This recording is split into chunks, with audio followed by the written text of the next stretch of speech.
Shalom bien-aimés dans le Seigneur, nous continuons avec notre méditation sur le thème « Choisissez bien vos relations ».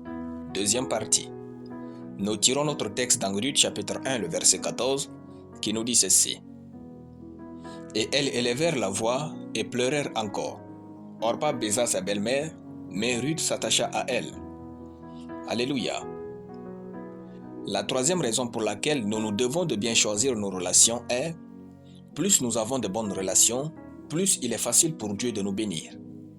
N'allez pas croire que vos bénédictions viendront quand même à vous si vous entretenez de mauvaises relations. Dieu ne peut pas jeter directement les bénédictions du ciel dans votre chambre. Il va passer par les hommes. Si vous avez de bonnes relations autour de vous, quand Dieu mettra au cœur des autres de vous bénir, il leur sera très facile d'y obéir. Ne négligez personne autour de vous. Même si vous n'aimez pas quelqu'un, ne lui manquez jamais du respect. Il se peut qu'un jour, toute votre vie dépende de lui. Choisissez bien vos relations et entretenez-les. 4. Chaque relation retire ou ajoute quelque chose de divin à votre vie. Que vous le vouliez ou non, soit vous perdez, soit vous gagnez quelque chose dans une relation.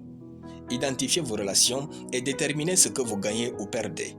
Si vous ne savez pas ce que vous gagnez dans une relation, quittez cette relation, car elle ne vous apporte rien.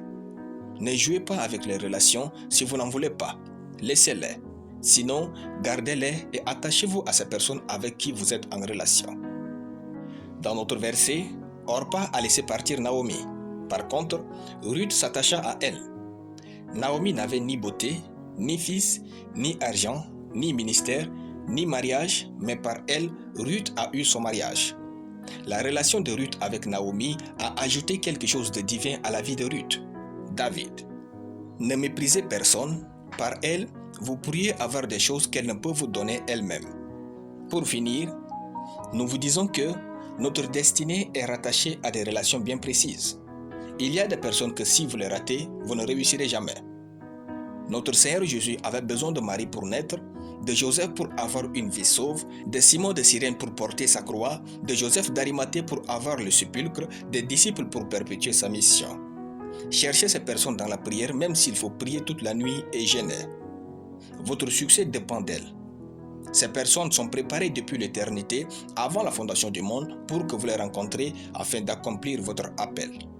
Ces personnes peuvent être des chrétiens, des non-chrétiens, des personnes qui ne sont ni de votre village, ni de votre pays.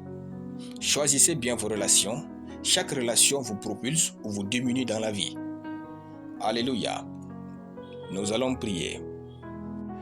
Merci Père éternel pour ta parole. Je déclare que je suis connecté à des bonnes personnes. Je romps toute relation qui me diminue et je m'attache bien à toute relation qui me propulse au nom de Jésus. Amen. La lecture biblique en une année, tous les livres de Agé. Soyez bénis, c'était le pain du ciel.